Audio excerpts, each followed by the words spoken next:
नाजरीन, एक बार फिर बात करेंगे ईरान की सारी जो सिचुएशन इस वक्त बनी हुई है और इसमें जो प्रेसिडेंट ट्रंप की धमकी है 25% टैरिफ के हवाले से कि ईरान के साथ जो भी ट्रेड करेगा उस पर 25% टैरिफ लगा दिया जाएगा।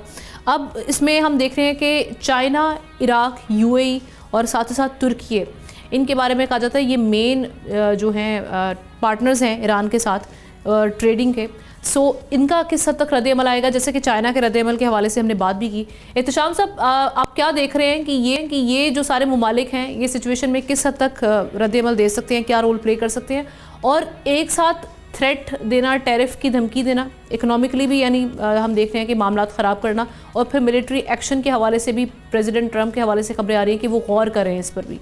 ये दो सिचुएशन एक साथ क्रिएट करना, तो इससे आपको लगता है कि ईरान के साथ जो सिचुएशन है वो एस्केलेशन मज़ीद बढ़ेगी, या आप समझते हैं कि नहीं, अब मामला जो है वो मुज़ाकरात से हल हो सकते हैं? ना, इस सूरत में हो सकती है, और जो बड़ी हद तक हो भी रही है। देखें जिस तरीके से प्रेसिडेंट ट्रंप जो है ना बड़ा वाज़ेह तौर पे कह चुके हैं, जी I don't care about any morality, मेरी अपनी मोरालिटी में हमला करूँगा।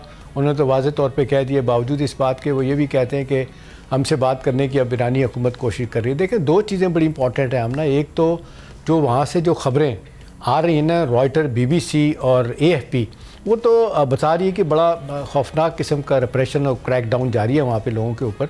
लेकिन एक खबर ये भी आती है कि जी बड़ी हद तक ये दूसरे मरहले में जो जिस तरीके से सिक्योरिटी के अदारों ने और अफवाज भी शामिल हो गई हैं, लोगों को मारा गया है, उसके बाद से किसी हद तक ये मामला दब गया है। लेकिन कुछ लोगों का ख्याल है कि अब क्योंकि इंटरनेशनली इनको बहुत सपोर्ट मिल रही है, जिस भी आपने कहा अमेरिकन 25% टैरिफ की बात कर रहे हैं, यूरोपियन यूनियन ने फैसला किया है कि हम टैरिफ लगाएंगे। और दूसरा आपने देखा कि उन्होंने इनिशियली ये किया हमना कि जो ईरान में सफ़ीर हैं यूरोपियन यूनियन के हेडक्वार्टर ब्रसेल में, उन्होंने ईरानी डिप्लोमेट्स को मना कर दिया कि आप यहाँ नहीं आएंगे।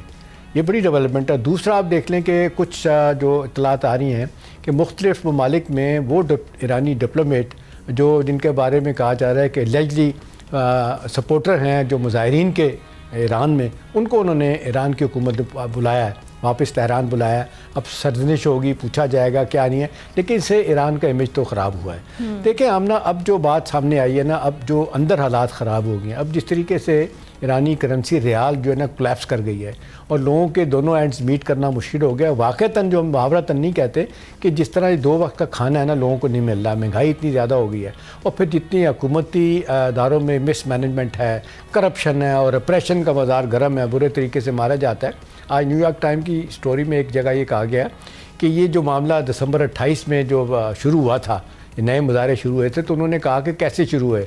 उसने रिकॉल किया कि 89 में जब चाइना में तिएननमेन स्क्वायर के सामने मुजाहरे हो रहे थे और एक लड़का, उसको टैंक बैन कहते हैं, वो जाके आगे खड़ा हो गया और उसके ऊपर से टैंक गुजर गया। यहाँ पे भी यही कहा जा रहा है कि ये 28 दिसंबर के बाद जो मामला बहुत तेज़ हुआ, एक नौजवान लड़का जो है ना वो काली जैकेट में आता है, वो सिक्योरिटी फोर्सेस का रास्ता रोकता है, और वो जब उसको हटाने की कोशिश करते हैं तो अपनी जैकेट फेंक देता है, वो कहता मारो मुझे, और गोली मार दी जाती है, वो बंदा वहीं मर जाता है। उसके बाद से बड़ा शदीद रिएक्शन वहाँ पे आया। तो एहतशाम साहब, ये जो सारी सिचुएशन में चाइना का जो रिएक्शन आया है, इसको इलिसिट और यूनिलैटरली सैंक्शंस का जो उन्होंने कहा है, उन्होंने कहा कि हम देख रहे हैं कि ट्रेड वॉर में कोई भी विनर नहीं होता। सो ये रिएक्शन आना, इससे हम क्या गेज कर सकते हैं कि डिप्लोमेटिकली अगर कोई मिलिट्री एक्शन होता है अमेरिका की जानिब से ईरान पर, तो चाइना कैसे रिएक्ट कर सकता है या क्या रोल प्ले कर सकता है? देखिए हमना, आपको याद होगा कि जब पहली दफ़ा चाइना पे 100% टैरिफ लगे थे, तो उस वक्त प्रेसिडेंट शी का एक बयान आया था 2-3-4 दिन के बाद। उन्होंने यही बात कही थी कि ट्रेड वार में कोई विनर और लूज़र नहीं होता, आपको अपने अहदाफ तरीके से बाहमी रजामंदी से तय करने होते हैं। तो देखें ये तो जिसको कहते हैं सफारती तौर पे या पॉलिटिकली जिस तरह चाइना हैंडल कर रहा है तो बड़े खूबसूरत तरीके से कर रहा है। उस तरह पुतिन का अभी तक इस तरह बयान नहीं आया। कंडमनेशन तो शुरू में आई थी कि जब ये कहा गया था कि जी जो अब ईरान पे भी हमला किया जाएगा, वेनेजुएला पे भी कंडमनेशन आई थी।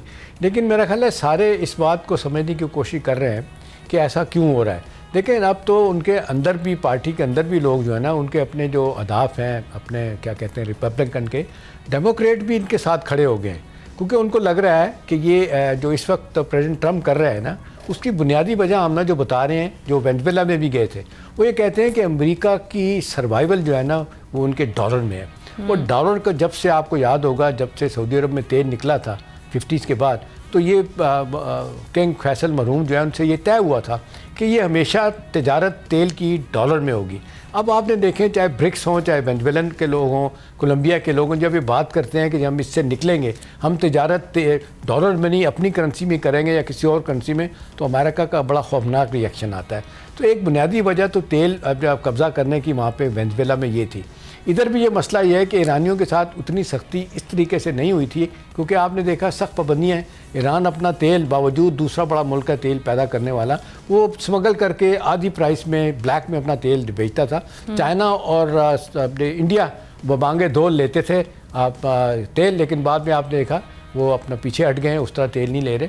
तो ये कहने की हद तक तो आमना ज़रूर होगा एक दुनिया में जिसको कहते हैं कि असर तो थोड़ा बहुत होगा, लेकिन ना अमेरिका के ओपनली को अपोज करने के लिए तैयार नहीं। इसलिए लोग कह रहे हैं कि जो करके वो डिवाइड एंड रूल वाला तो हम देख रहे हैं कि करके सब मरेंगे।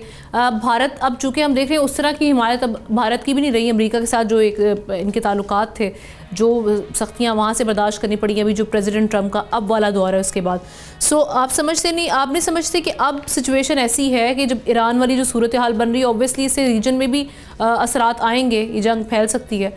तो अभी ही टाइम है कि चाइना, रशिया ये कोई लाहा अमल तैयार करे, कोई हिकमत अमली तैयार करें, ताकि अमेरिका के आगे बंद मान सके, वरना अमेरिका तो एक एक करके तमाम ममालिक को खा जाएगा। देखिए, हम ना बरसों बाद अमेरिका ने जो काम दिखाया ना, आपने देखा हमेशा डिफेंस बजट 1% आधा परसेंट उनका बढ़ता था। ऑलमोस्ट 50% बजट उन्होंने बढ़ा दिया, 900 बिलियन डॉलर से 1.5 ट्रिलियन डॉलर का बजट डिफेंस का कर दिया प्रेसिडेंट ट्रंप ने। वो दुनिया को एक दिखाने के लिए है कि जी देखें अब ये जंगें होंगी, हमारी बढ़तरी को कोई चैलेंज करेगा तो हम राउंड डालेंगे।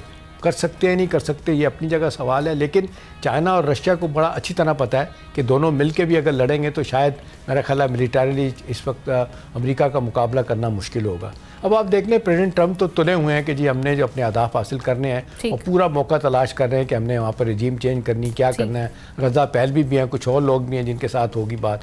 लेकिन ये बात आप जो बात कर रही हैं बड़ी संजीदगी से सोचने वाली बात है कि हमारे जो ममालिक हैं, रीजन के जो ममालिक हैं, चाइना, पाकिस्तान, बाकी उनके साथ क्या होगा। और हमारी तजारत तो वैसे हम तो आप देख लें वीक विकेट पे हमारे मामलात ऐसे ही चल रहे हैं, तो हम इसको कैसे ओवरकम कर सकते हैं। जो बात इस वक्त हो रही है ब्रसल में जो बात हो रही ना हमना, वो ये है कि इस मसले को बातचीत के ज़रिए हल किया जाए। वो सपोर्ट तो अमेरिका को दे रहे हैं, लेकिन उनको अंदाज़ा है कि ये बात बढ़ गई तो फिर खुदा ना खास्ता जो लोग प्रिडिक्ट कर रहे हैं कि जी तीसरी आलमी जंग होगी तो शायद उसकी तरफ जाएं, लेकिन ये मेरा ख्याल है सबके लिए खौफनाक मरहला होगा। ये आए। बहुत शुक्रिया एहतशाम साहब एंड जॉन हुसैन, दोनों का हम शुक्रिया अदा करते हैं। सब्सक्राइब करें और बेल दबाएं ताकि कोई खबर रह न जाए।